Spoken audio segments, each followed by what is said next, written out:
반갑습니다. 4월 14일자 신문일기를 진행할 국제신문의 김민주 기자입니다. 오늘 부산 날씨는 어제랑 비슷하다고 해요. 그래서 낮 기온이 19도까지 오르겠고 조금 흐린 날씨가 계속되겠습니다. 이런 날씨가 주말까지는 기온도 비슷하게 간다고 하는데요. 다만 토요일 내일은 이제 비가 올 수도 있다고 하니까 참조를 하셔야 될 것 같고요. 오늘 신문일기는 그 좀 황당 행정이라고 엮어볼 수 있을 것 같은 기사들을 골라봤거든요. 그래서 어떤 내용들이 있는지 바로 한번 같이 살펴보도록 하겠습니다.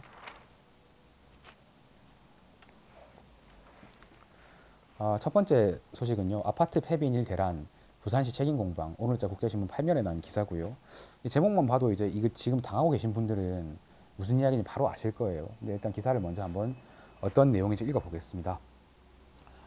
부산시가 강서구 생국 폐비닐 재활용 시설의 처리 용량을 줄이고 가정의 폐비닐 배출량도 제한을 하면서 폐비닐 수거 중단 사태까지 발생하고 있다고 합니다. 그래서 부산 진구 가야동의 한 아파트 같은 경우는요.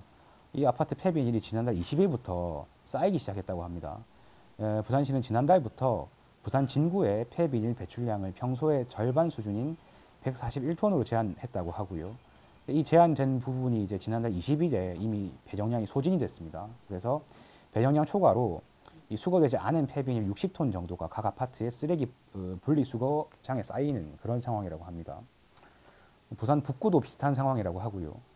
이런 상황과 관련해가지고 손용석 부산 진구 의원은 시가 일방적으로 배출량을 제한한 뒤에 책임을 방기하고 구군에다가 피해를 돌리고 있다 이렇게 주장을 했습니다. 그리고 이제 이 일이 일어나기 전에 부산시는 지난달부터 폐비닐 재활용 시설의 반입 총량을 한 달에 2,100톤에서 1,200톤으로 제한했습니다. 절반 정도로 이제 깎아내린 건데 고용연료 수요 감소 등으로 시설 정상 가동이 어렵기 때문이라고 하거든요.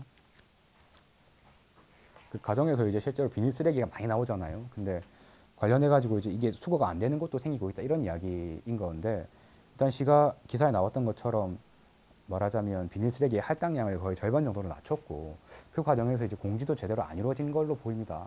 그리고 규정도 좀 이상하게 바뀌었어요. 우리가 원래는 이제 이렇게 있다고 생각을 했을 때 원래는 이렇게 세 개 전부 다 비닐 쓰레기로 처리를 했었습니다. 이때까지는. 근데 새로 바뀐 규정에 따르면 이렇게 아무런 인쇄도 없고 깨끗한 비닐 봉투만 비닐 쓰레기로 받아주거든요. 그래서 이런 것들이 섞여 들어가면 수거 자체를 거부하고 있습니다. 그러면 저런 것들도 어쨌든 이제 비닐 쓰레기니까 그러면 일반 쓰레기로 처리를 해야 되거든요. 그러면 일반 쓰레기 처리할 때 소각을 하면 이제 비닐 성분에서 나오는 환경 호르몬 같은 게 그대로 대기 중에 떠돌게 되는 거죠. 어떻게 이렇게 황당하고 무책임한 방식으로 행정을 하는지 잘 모르겠는데 이거는 좀 빠르게 이 방책 같은 게 마련이 돼야 될 거라고 생각이 됩니다. 네, 그리고 다음 소식은 사진을 통해서 한번 살펴볼 텐데요. 이게 여기가 이제 주차 타워 건물이고요. 말그림이거든요. 이 말그림이 1억 4천만 원짜리라고 하는데요. 어떤 이야기인지 기사를 한번 통해서 읽어볼게요. 제목은 혈세로 그린 주차 타워 말그림 안 보여요. 이런 거거든요. 자, 어떤 일이 있었는지 읽어보겠습니다. 부산 영도구가 다른 건물에 가려 잘 보이지 않는 주차 타워 외벽에 1억 이상을 투입해서 그림을 그려서 예산 낭비라는 지적을 받고 있다고 합니다. 이 영도대교와 가까운 봉래동 물량장의 주차 타워 외벽에 절역마를 그리는 색채 작업이 마무리 단계로 접어들었다고 하는데요. 48m 높이의 주차 타워에 영도의 상징인 말을 그려 넣어서 관광객을 유인하겠다 이런 취지의 사업이라고 하고요. 예산 1억 4천만 원입니다. 근데 이 그림이 이제 장애물이 없는 부산대교 쪽에서만 절역마가 보이고 영도대교 쪽에서는 안 보인다는 거예요. 실제로 이제 영도구 의회가 작년에 이 과정과 관련해 가지고 5천만 원을 삭감하면서 이거는 사실상 효과가 낮다 이렇게 이야기를 했고요. 그런데 이제 예산이 깎이니까 이 영도구는 부산시로부터 예산을 지원받아서 의회에 보고도 하지 않고 사업을 강행했다고 합니다. 그러면서 이제 영도구에서 하는 이야기는 영도대교에서는 절역마가 잘 안 보이지만 부산대교에서는 한눈에 들어온다 이렇게 이야기를 했다고 하거든요. 네, 이런 소식입니다.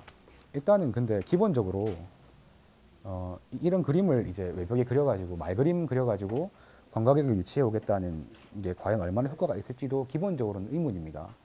그리고 이 해명이 재밌는 게 영도대교에서는 안 보이지만 부산대교에서는 잘 보인다. 근데 어쨌든 이거 관광객 유치가 목적인 거잖아요. 근데 영도의 가장 중요한 관광 자원 중에 하나가 매일 하는 영도대교 도계입니다.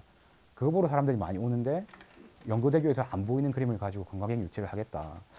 전혀 앞뒤가 안 맞는 설명이라고 생각이 되고요. 보통 이제 이런 사업을 하려면은 근거가 필요하거든요. 그러니까 이거 그림 그렸을 때 관광객이 얼마나 더 늘어날 것이다. 이런 게 필요한데 그걸 봤을 때 과연 영도구가 어떻게 예상을 해놨을지 이 그림을 가지고 얼마나 많은 관광객을 끌어올 것으로 예상했을지 그 부분도 좀 궁금하고 사실 이건 좀 너무 큰 돈이 들어갔고 효과가 미미할 거라고 생각이 되는데 이런 행정은 좀 자제가 돼야 될 거라고 생각이 됩니다. 네, 오늘 신문 일기는 여기까지 진행을 하겠습니다. 주말 잘 보내시고요. 지금까지 저는 국제신문의 김민주 기자였습니다. 고맙습니다.